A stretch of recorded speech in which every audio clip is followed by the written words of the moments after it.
winner of the IoM Bank sponsored Sportsman of the Year for 2010 is Cav and David Knight.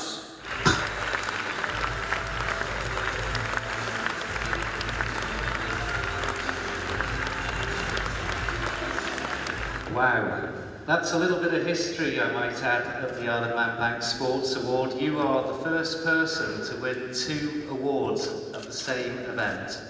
I wasn't expecting it before. You looked down and you got ambassador, you worry about the Sportsman. I wasn't down, I was like, yeah, well, I thought, just share it out, But no, at least where's Knight? I thought Knight would be here. We'll come to that in a moment, but we're going to give you the glory first of all. He's had to go away at the last minute. He's got this injury, and I think his team have taken him away to get treated for that. So literally this afternoon he had to go away, but we've got a little message and everything else as well. Third time the two of you have tied, 2005 and 2007 and this year. Yeah, it's perfect. At least with him not here, at least my public speaking sounds a bit better anyway. So.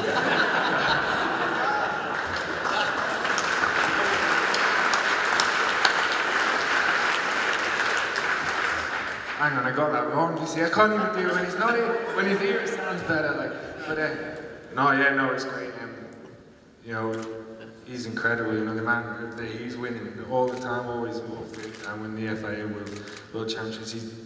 And you just see that video with the guys. The guy's a legend, and a great guy as well. And he's always proud to be Manx as well, and always flying the flag. And no, it's an honour for me to be, to always be on the stage with him. Obviously not tonight, but on the other nights as well. So. Yeah, I can tell you're disappointed that he isn't here because you've got great admiration for him. 6 years in a row you've been part of this award. No, it's an honour for me, you said before, I like to come back. I really do, from when I was really young, the IoM Sports Council have been incredible to me. Without them, I wouldn't have been going away on them ferries every weekend, and it's always great. It's always great to come back. Cycling here in the IoM, people know what it's about, and there's a lot of people doing it, and that's a big thing for me, Has it pleased you as well to see so many cyclists getting recognition tonight?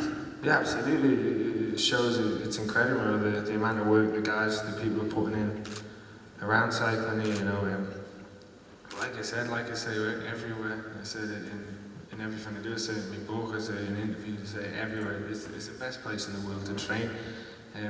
Not necessarily for the Tour de France, because like 25k mountains and that, but for everything else for growing up, you couldn't wish for a better place to be on a bike, so it's still my favourite training ground, and you can see what it's producing. So.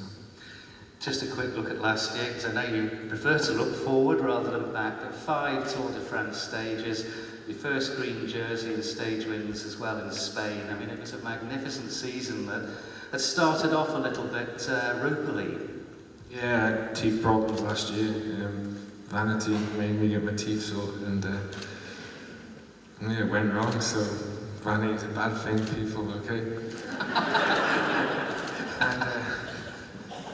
So it took me a few months actually out of my season to get going, and he put my classics campaign, on hold, but commercially for my sponsors, it's all about the Tour de France really, and we're racing over 100 days a year, but the world's eyes are on, I'm paid now for the Tour de France really, and everybody saw that outpouring, didn't they, with the first stage win in that sequence of 5, because it really got deep into you, that one. The relief came out and you showed an awful lot of emotion there. Yeah, absolutely.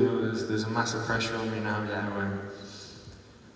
It's not seen as something good when I win. It's seen as a massive failure if I don't win now. And it's a hard thing to do. I'm still only 25 really, and it's a big pressure to have not just from other people, from fans, from sponsors, from